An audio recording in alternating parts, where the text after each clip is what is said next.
Hello and welcome. You're watching Sabha TV. This is Breakfast News. I'm Jaein. Let's have a look at the top headlines. Inauguration and groundbreaking of projects worth over 500 crore rupees to be done by Prime Minister Narendra Modi in Varanasi today. Projects include Atal Incubation Center at Banaras Hindu University to nurture, innovate startup businesses.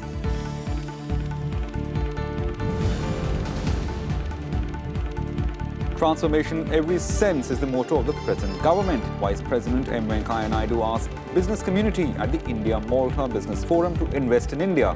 Both sides signed 3 agreements following bilateral talks.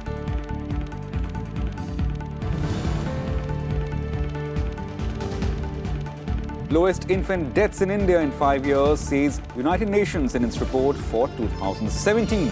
Improvement in institutional delivery and strengthening of routine immunization. Main reasons, says Centre's Poshan campaign and commitment to make India open defecation free by 2019 to accelerate the progress.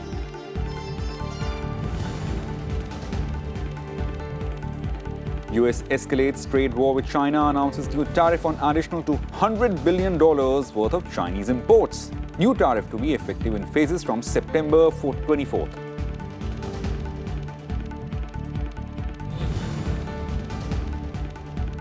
And Afghanistan knockout 5-time champion Sri Lanka from Asia Cup cricket tournament being played in UAE. India to play Hong Kong in its opening match today.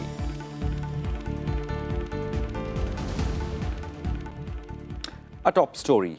It's the second day of Prime Minister Modi's visit to his parliamentary constituency, Varanasi. Today, he'll be laying the foundation stone and inaugurating several projects worth more than 500 crore rupees. Among the projects to be inaugurated are Integrated Power Development Scheme for Purani Kashi and Atal Incubation Center at Banaras Hindu University.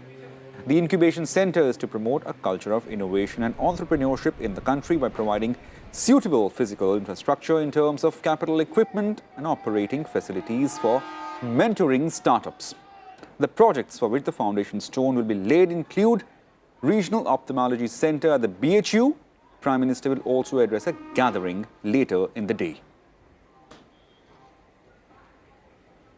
Prime Minister Narendra Modi celebrated his 68th birthday on Monday in Varanasi. He interacted with students of school at Naror on a wide range of subjects. The Prime Minister told young students never to be afraid to ask questions, saying it was a key aspect of learning.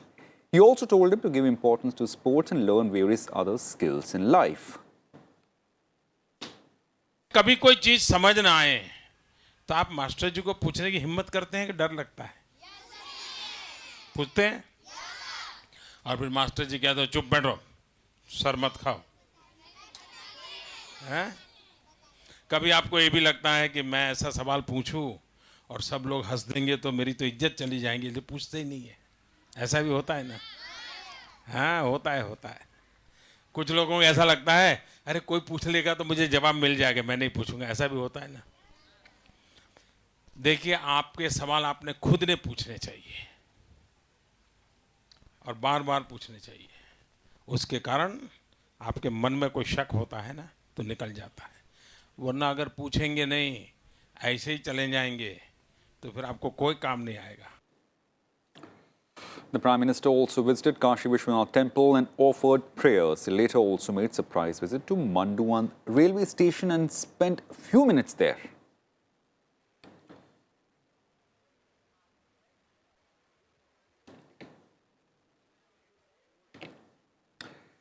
The Rajya Swayamsevak Sangh, the ideological fountainhead of the ruling BJP, started a 3-day lecture series in the national capital on Monday to engage with cross-section of people and present its perspective on the future of the country.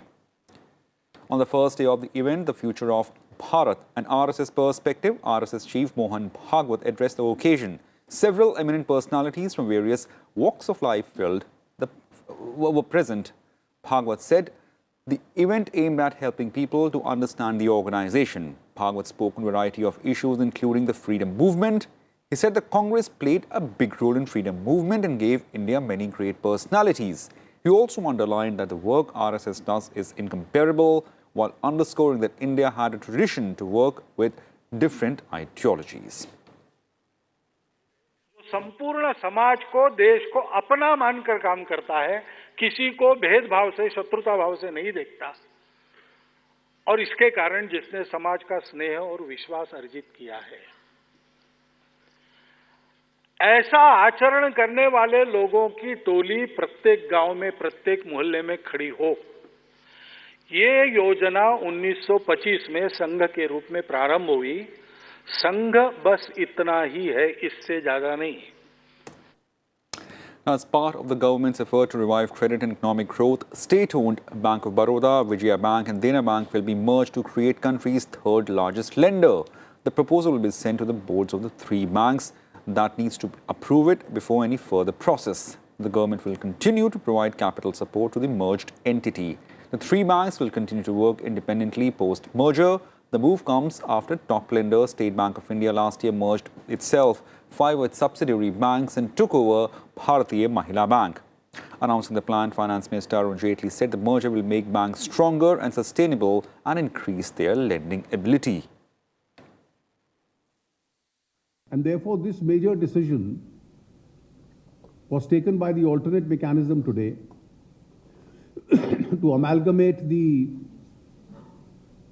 Bank of Baroda, Dena Bank and Vijaya Bank. Nobody should have a worry because this amalgamated entity will increase the banking operations. Its ability to increase and expand will be inevitable. Now, speaking about the health of banking sector, the finance minister said the indiscriminate lending during 2008 to 14 was the reason for weak health of the sector. He added that lending period increased from 18 lakh crore before 2008 to 55 lakh crore rupees during the period. Jaein further said that various steps taken by the government to address NPAs have started to show the results. Now, India and Malta have signed 3 agreements during the ongoing visit of Vice President M. Venkaiah Naidu. Vice President Naidu, who is the first Indian leader to visit the Mediterranean nation in the last 28 years, also held comprehensive discussion with the President of Malta. The Vice President also addressed Indo-Malta Business Forum and said the present government is working with the motto of transformation in every sense. India and Malta signed 3 agreements on Monday in the areas of maritime cooperation, tourism and diplomatic studies. The agreements were signed in the presence of visiting Vice President M. Venkaiah Naidu and President of Malta, Marie-Louise Colero Preca. Both leaders also held talks on ways to enhance bilateral relations in tourism, manufacturing, education and shipping. India and Malta are growing at a steady pace. If we can work together, we can certainly grow faster. Both our countries are complementary and technically based. We need to bolster our relationship with far more substantial cooperation on the economic, scientific, technological, human resource development fronts. Calling Malta one of India's most trusted partners in the European Union, the Vice President called for substantive cooperation on the economic, scientific, technological and human resource development fronts. He also said the recent reopening of the resident mission in Malta is testimony of long-standing excellent relations between India and Malta. You can take the advantage of India's highly skilled professionals in the field of IT, financial services, health, pharmaceutical, transport, and also freight and tourism. Malta looks forward to the conclusion of an effective EU-India free trade agreement. On the other hand, Britain's exit from the European Union should provide an opportunity to further the trade and business links between our countries. India and Malta have agreed to extend cooperation in the field of tourism, health and especially generic medicines during the high-level delegation talks held between the Vice President of India and the President of Malta. Both the leaders have agreed to extend cooperation at the UN level and also try to explore opportunities of business for both the chambers in Malta. The 2 leaders also attended the India-Malta Business Forum. Vice President Naidu said transformation in every sense is the motto of the present government. Over the last half a decade, India has witnessed a positive swing in stock market indices, foreign exchange reserves, and public investment in infrastructure. Indian economy is growing at a rate of around 8% plus. currently is one of the fastest growing major economy in the world.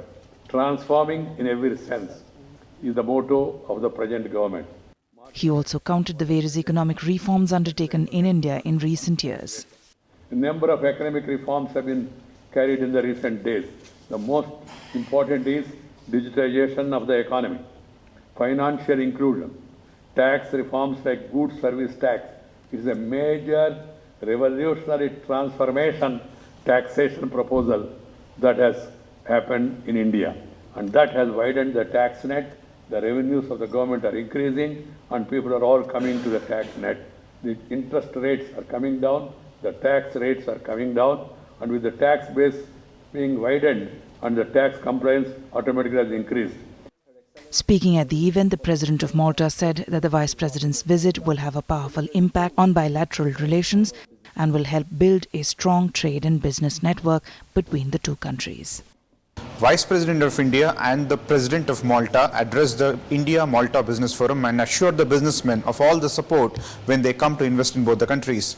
They've also encouraged businessmen to take part in the development process of both the countries that are taking a progressive and growth path by reforms such as GST, Make in India and Digital India. With camera person Raj Thakur from Malta, Raj Kamal Rao, Rajya Sabha TV. Now moving on, the United Nations Interagency Group for Child Mortality Estimation has said that India continues to show impressive decline in child deaths. According to new UNIGME report, about 8.02 lakh infant deaths were reported in India in 2017, the lowest in 5 years. The report added about 6 lakh 5,000 neonatal deaths were reported in India in 2017, while number of deaths among children aged between 5 to 14 was 1,52,000. In 2016, India's infant mortality rate was 44 per 1,000 live births. UNICEF India's representative Yasmin Ali Haq said the efforts for improving institutional delivery, along with countrywide scale-up of special newborn care units and strengthening of routine immunization have been instrumental towards this. She added central government's Poshan campaign and national commitment to make India open defecation free by 2019 are steps that will help in accelerating progress further.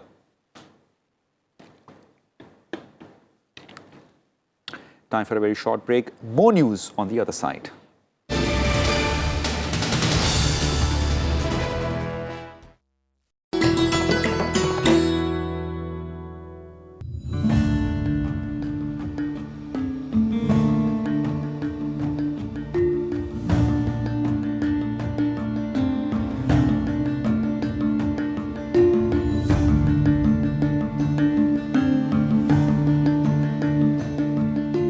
Nestled in the thick woods of Delhi's northern ridge near Malcha Marg, once existed the palace of Rani Vilayat Mahal, the claimant royal belonging to the erstwhile kingdom of Awadh.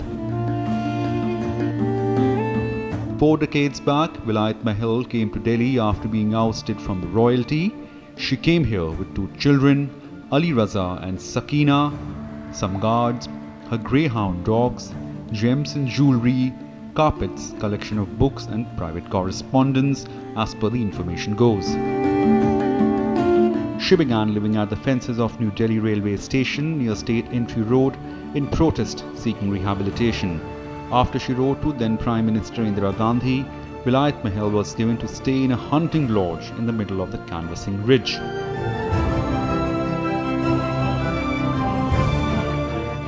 The claimant princess passed away in 1993, leaving her 2 children, Sakina and Ali Raza, in solitude and cut off from the outside world.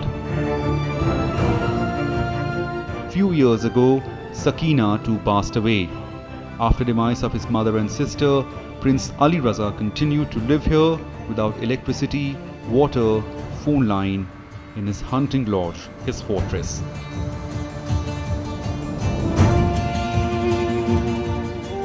Afraid of the modern world, unwelcoming to the suspicious movers and withdrawn, Ali Raza died on September 2, 2017, with many thoughts and unrestrained melancholy for today's world, which he saw from a rather close distance.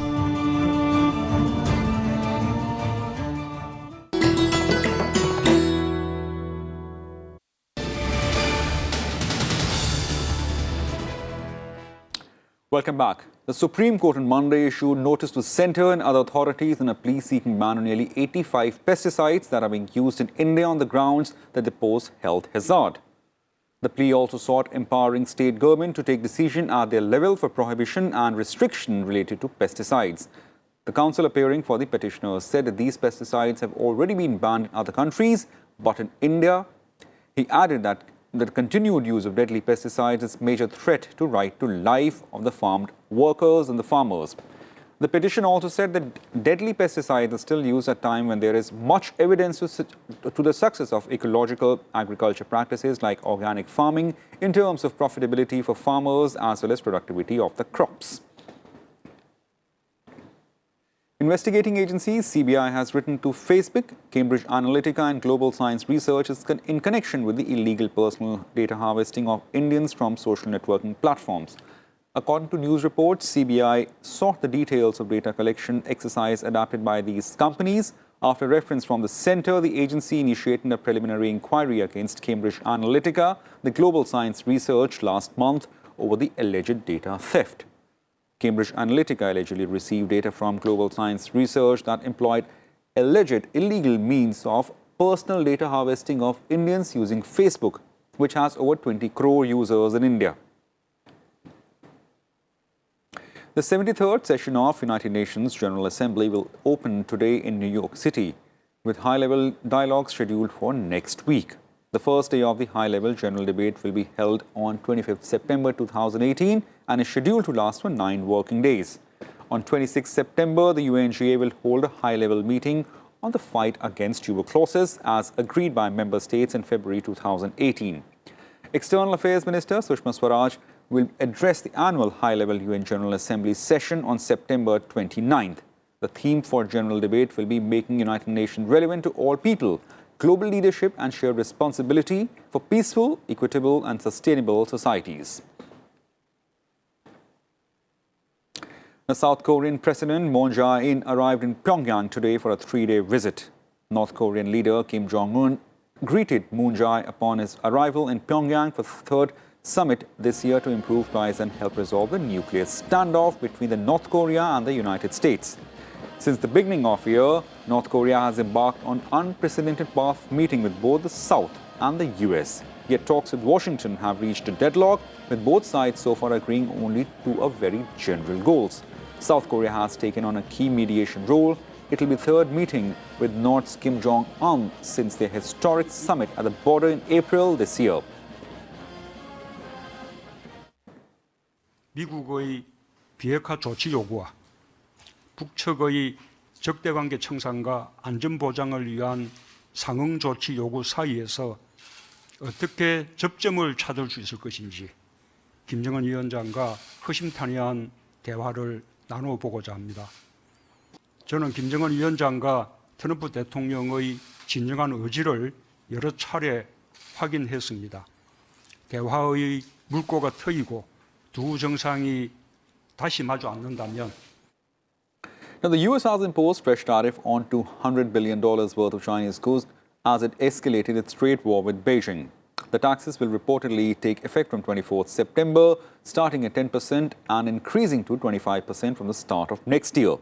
The higher import taxes will apply to almost 6,000 items, marking the biggest round of US tariffs so far. Handbags, rice and textiles will be included, but some items expected to be targeted, such as the smartwatches and high chairs, have been excluded. China has previously vowed to retaliate against any further US tariff. President Donald Trump said the latest round of tariff was in response to China's unfair trade practices. Time for another short break. More news on the other side.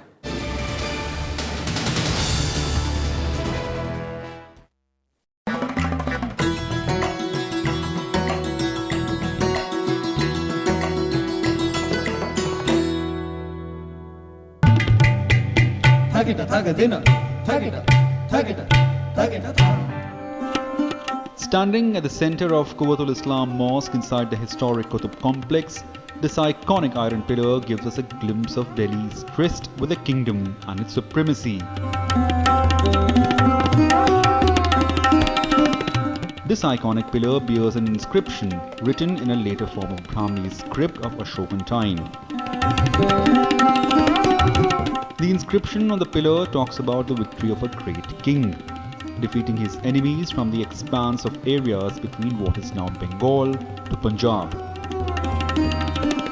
The pillar is 7 meters tall and is 1 meter below the ground with diameter of 48 centimeters at the foot, getting slender at the top, measuring 29 centimeters. Weighing approximately 6.5 tons, the pillar was manufactured by forged welding and has not rusted ever since. As per the popular folklores, Delhi's Rajput king Anandpal Tomar gave this land a name based on this pillar. The story goes that King Anandpal Tomar was told by a sage that this pillar is immovable and rested on a hood of a serpent king, Vasuki. Out of sheer curiosity, Tomar decided to check the ground beneath the pillar, and surprisingly, he indeed found the pillar resting on the head of a serpent king. In an awe of what he has seen, Tomar bowed to the land and ordered to install the pillar back. The pillar could be fixed back firmly and remained loose, dhila as we call it in Hindi. It was here Delhi got the first variant of his name, Dhili, the land whose soil is loose.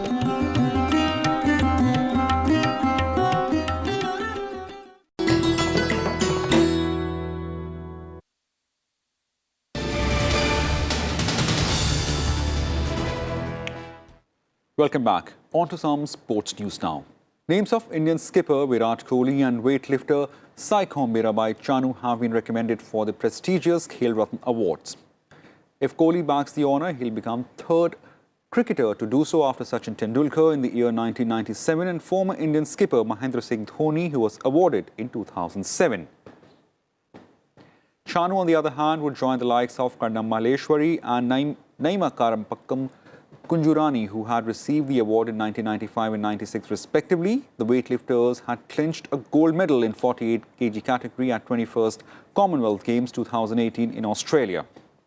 And 20 other names have been recommended for the Arjuna Awards. These include javelin thrower Neeraj Chopra, junior world champion sprinter Hima Das, women cricketer Smriti Mandhana and tennis star Rohan Bopanna. And the names of 8 coaches have also been recommended for the Dronacharya Awards. These include India's Golden Girl former athlete P.T. Usha, National Archery compound coach Jeevanjot Singh Teja, and Asian Games gold medalist Arpinder Singh, coach S.S. Pannu. The China Open badminton tournament will kickstart today with top Indian shuttlers competing for a coveted title. P.V. Sindhu, Saina Nehwal, Kidambi Srikanth and H.S. Pranoy will beat action in women's and men's single category. Sindhu will start a campaign against Hong Kong's Cheung-Nan Yi, while Saina, who had won China Open in 2014, will face Korea's Sung Ji-yoon. She has an 8-2 lead against Korean. In men's singles, 7-seeded Kidambi Srikanth will open his campaign against Denmark's Ramses Gemke, while another Indian in the fray, H.S. Pranoy, will start his campaign against 8-seeded Ngaka Long Angus of Hong Kong. Off to some cricket news now. Afghanistan have knocked out 5 times champion Sri Lanka out of the Asia Cup. The Afghan side beat Lankans by 91 runs at Sheikh Zayed Stadium in Abu Dhabi, chasing a target of 250 runs. The Lankans went bundled out for just 158 in 41.2 overs. Batsman Upal Tharanga was the highest scorer for Lankans with his knock of 36 runs, but there was very less contribution for the rest of the team. For Afghanistan, Mujibur Rahman, Gulbadar Naib, Rashid Khan and Mohammad Nabi picked 2 wickets each. Batting first, Afghanistan were all out for 249 in 50 overs. Rahman Shah was the highest scorer with his knock of 72 runs. For Sri Lanka, Thisara Pereira was the pick of the bowler as he took 5-wicket haul. In today's match, India will take on Hong Kong in its Asia Cup opener, while the men in blue will face arch rivals Pakistan on 19 September.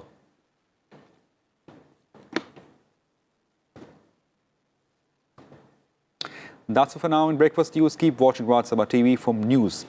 Thank you.